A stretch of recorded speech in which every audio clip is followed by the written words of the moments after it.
उत्तर प्रदेश के एक सुदूर गांव जगदीशपुर की मिट्टी में अब भी जमींदारी की बू थी। भले ही आजादी को कई दशक बीत चुके थे, मगर वहां के ठाकुर रणवीर सिंह अब भी लोगों के मन में भगवान और शैतान के बीच की कोई छाया बने बैठे थे। विशाल हवेली, 100 एकड़ खेत, सैकड़ों मजदूर और हर कोने में खौफ। ठाकुर रणवीर, उम्र कोई 50 के पार, मगर ताकत में अब भी जवान। चेहरे पर सदियों पुराना अकड़ और आंखों में लालच। गांव की पंचायत पर उसका पूरा नियंत्रण था और पुलिस तक उसकी जेब में बैठी थी। उसकी एक आदत थी, जो उसे चाहिए वो चाहिए, चाहे जैसे भी। इसी गांव में थी राधा, एक 25 साल की सीधी सादी लड़की। माँ बचपन में चल बसी थी, पिता ने बीमारी में दम तोड़ दिया। उसका छोटा भाई अर्जुन केवल 10 साल का था। अब पूरे घर का बोझ राधा के कंधों पर था। मेहनत से काम करना जानती थी, मगर समाज के बनाए नियमों से लड़ना नहीं। जब हवेली से संदेश आया कि उसे काम पर बुलाया गया है, तो गांव की औरतों ने सिर्फ एक बात कही, राधे, हवेली में काम करना आसान नहीं, वहां इज्जत बचाकर लौट आना भी बड़ी बात है। मगर भूख, जिम्मेदारी और हालात किसी चेतावनी से ज्यादा भारी थे। राधा ने बिना कुछ कहे एक साड़ी पहनकर सिर ढका और निकल पड़ी उस हवेली की ओर जहां किस्मत और कड़वे सच उसका इंतजार कर रहे थे। हवेली के अंदर का नजारा वैसा ही था वहां जैसे राधा ने कभी दूर से सुना था। ऊंची दीवारें, लाल पत्थरों का फर्श, बीचों बीच तालाब और हर कोने पर नौकर। मगर सबसे ऊपर बैठा था वो ठाकुर रणवीर सिंह, हाथ में हुक्का, बगल में बंदूक और नजरों में शिकार की भूख। आ गई तू, उसकी आवाज भारी थी। राधा ने सिर झुकाया। जी मालिक, काम के लिए आई हूँ। काम तो मिलेगा, पर ये जान ले, इस हवेली में काम के साथ बहुत कुछ देना पड़ता है। उसकी आंखों ने राधा को ऊपर से नीचे तक परखा। राधा कुछ समझ नहीं पाई, मगर दिल में एक अजीब सा डर बैठ गया। राधा को रसोई में काम मिला, झाड़ू पोंछा, पानी भरना, ठाकुर की थाली लगाना, कपड़े धोना। दिन भर दौड़ती रहती और रात होते होते थक कर कोने में सो जाती। लेकिन कुछ दिन बाद से ठाकुर की नजरें कुछ ज्यादा ही ठहरने लगी। कभी बहाना बना बुलाना, कभी हाथ से गिलास पकड़वाना, कभी बातों में छुपी निगाहें। राधा अब अंदर ही अंदर टूटने लगी थी, लेकिन कहीं एक चिंगारी भी थी। कब तक सहूंगी, क्यों सहूंगी? उसने हवेली के पुराने नौकर रामलाल से धीरे से पूछना शुरू किया। क्या ठाकुर हमेशा से ऐसा है? कितनों की जिंदगी बर्बाद कर चुका है। रामलाल बोला, बेटी, तू पहली नहीं और शायद आखिरी भी नहीं होगी, लेकिन कोई अगर बोल उठे तो सब जाग जाएं। राधा ने धीरे धीरे गांव की उन औरतों से मिलना शुरू किया जो हवेली में काम कर चुकी थीं। सबकी आंखों में वही अंधेरा था। कुछ ने चुपचाप सहा, कुछ ने आत्महत्या की और कुछ अब भी घरों में डर के साए में जी रही थीं। अगर सब साथ आए तो ठाकुर को रोका जा सकता है, राधा ने कहा। मगर हर जवाब एक जैसा था, तू पागल है क्या? वो ठाकुर है, उसे कोई कुछ नहीं कह सकता। ठाकुर को भनक लग गई थी कि राधा कुछ करने की सोच रही है। अब उसने राधा के भाई अर्जुन को अपने लोगों से उठवा लिया। अगर ज्यादा बहादुरी दिखाई तो भाई के टुकड़े मिलेंगे। ये संदेश राधा तक पहुंच गया। अब वो मोड़ था जहां राधा के पास सिर्फ 2 रास्ते थे। एक, चुप रहकर पूरी जिंदगी जहर पीना।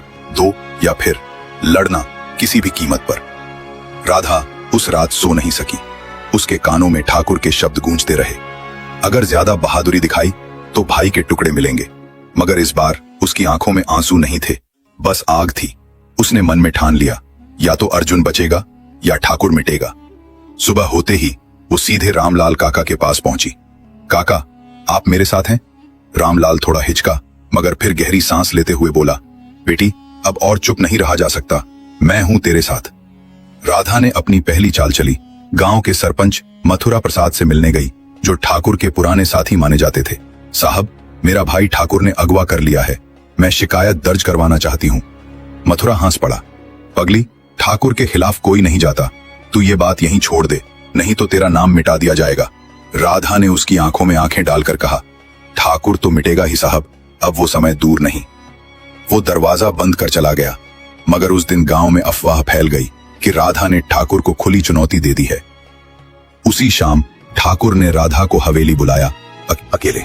बहुत जुबान चलने लगी है तेरी, लगता है तुझे सदा कम मिली थी। अब तेरा भाई मेरी कैद में है और तू उसे देख भी नहीं सकती। राधा ने साहस से कहा, ठाकुर, तुमने मेरी देह को बांधा मगर मेरी आत्मा को नहीं। अब मैं डरती नहीं, मैं लड़ूंगी, चाहे जान जाए। ठाकुर ने उसे थप्पड़ मारते हुए कहा, तू औरत है, नौकरानी है, तेरी औकात याद दिलानी पड़ेगी। राधा चुप रही, मगर उसकी चुप्पी तूफान से पहले की शांति थी। रात को रामलाल, राधा और गांव के कुछ जागरूक नौजवानों ने मिलकर एक योजना बनाई। अब बात बंद कमरों से निकलकर चौपाल तक पहुंच गई थी। गांव की औरतें धीरे धीरे राधा के पास आने लगी। हमने भी सहा है राधा, मगर तूने जो किया वो किसी ने नहीं किया। राधा अब सिर्फ एक पीड़ित नहीं, आवाज बन चुकी थी। अगले दिन पहली बार गांव की स्त्रियों ने चौपाल पर इकट्ठा होकर ठाकुर के खिलाफ आवाज उठाई। हम अब हवेली नहीं जाएंगे, हमारी बहन का अपमान हुआ है, ठाकुर को सजा मिलनी चाहिए।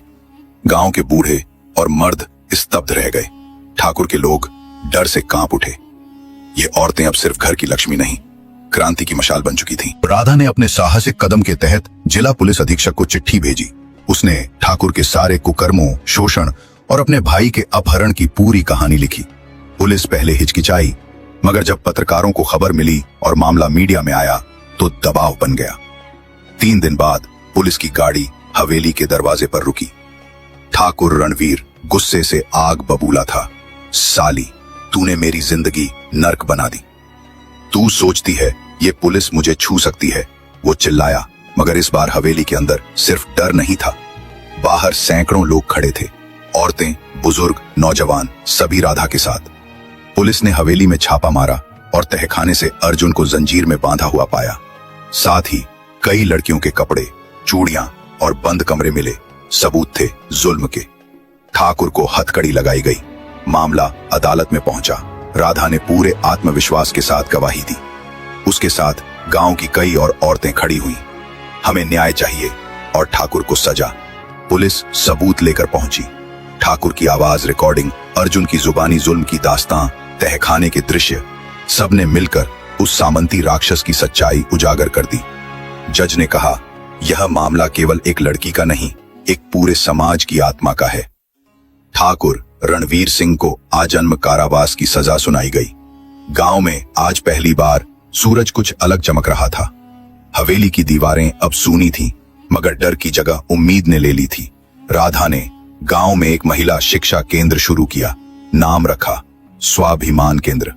गांव की लड़कियां अब सिलाई, पढ़ाई और आत्मरक्षा सीखने लगी। रामलाल काका उसका सहायक बना और अर्जुन अब स्कूल जाने लगा। राधा अब बस एक लड़की नहीं, एक प्रतीक थी, जिसने खामोशी को आवाज दी और अन्याय को मिट्टी में मिला दिया।